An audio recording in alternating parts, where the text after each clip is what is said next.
जय श्री कृष्णा, राधे राधे।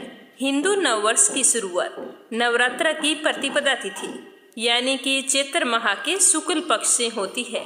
यह महीना बहुत ही शुभ और पवित्र माना जाता है। चैत्र शुक्ल पक्ष की एकादशी हिंदू नववर्ष की पहली एकादशी होती है।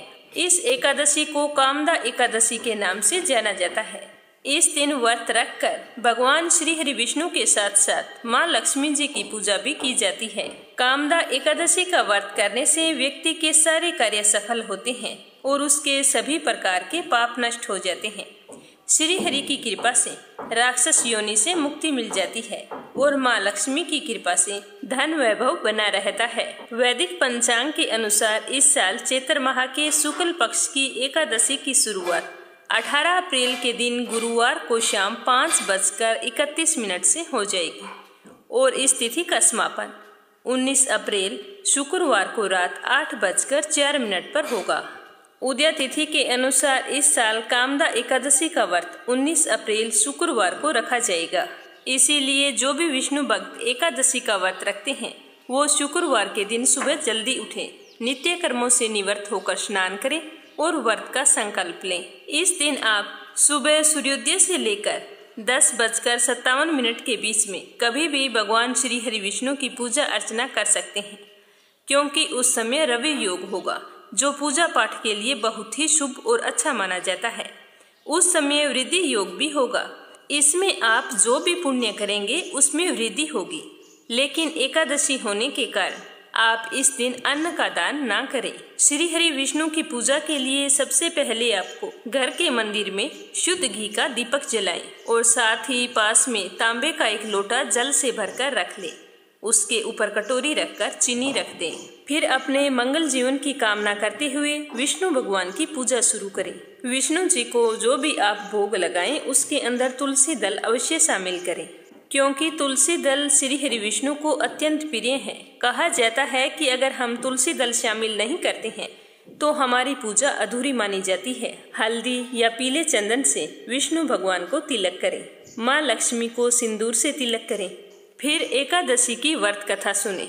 जब भी आप एकादशी की व्रत कथा सुनते हैं तो आपको इस दिन एकादशी का महात्म्य और जो भी एकादशी है, जैसे इस बार कामदा एकादशी है तो कामदा एकादशी की व्रत कथा सुने।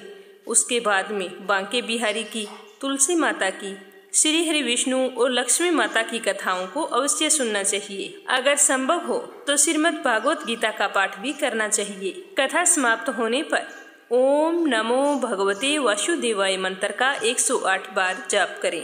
पूजा पाठ समाप्त होने पर भगवान श्री हरि विष्णु और लक्ष्मी माता से हाथ जोड़कर पूजा में हुई भूल चूक के लिए क्षमा मांगे।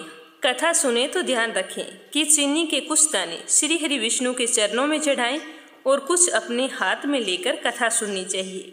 कथा सुनते समय माथा कभी भी सूना नहीं रखना चाहिए। तिलक करके कथा शुरू करनी चाहिए और जब कथा समाप्त हो जाती है तो हाथ में लिए हुए चीनी के दाने होते हैं वो कुछ लोटे में डाल दें और कुछ श्री हरि के चरणों में चढ़ा दें। फिर उस लोटे के जल से सूर्य भगवान को अर्घ्य देना चाहिए। हम चाहे एकादशी का व्रत रखें या कोई और व्रत रखें, उस दिन हमें सूर्य भगवान को अर्घ्य जरूर देना चाहिए। मान सम्मान की प्राप्ति के लिए सूर्य भगवान को अर्घ्य दिया जाता है। तो इस तरह पूजा पाठ करने के बाद में पूरा दिन मन ही मन भगवान श्री हरि विष्णु का स्मरण करते रहें।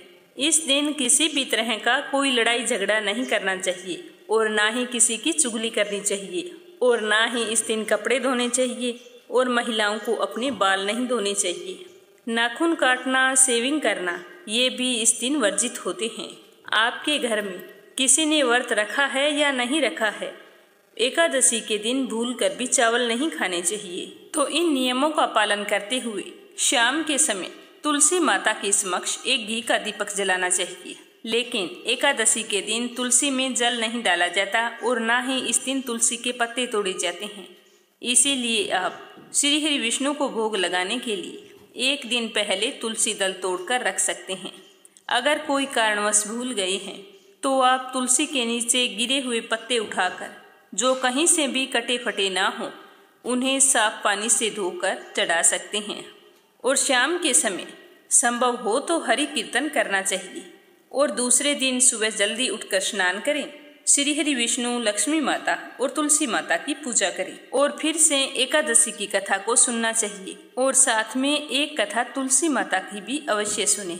इस दिन तुलसी में जल डाला जाता है।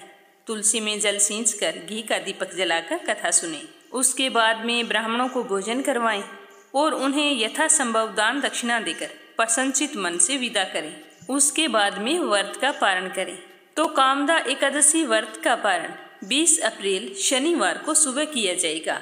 पारण का समय होगा सुबह 5:50 से सुबह 8:26 तक। इसी के बीच में आपको व्रत का पारण करना है। थोड़ा बहुत आप आगे पीछे कर सकते हैं, लेकिन ध्यान रखें कि 9 बजे के बाद में व्रत का पारण ना करें, क्योंकि 9 बजे राहु काल लग जाएगा।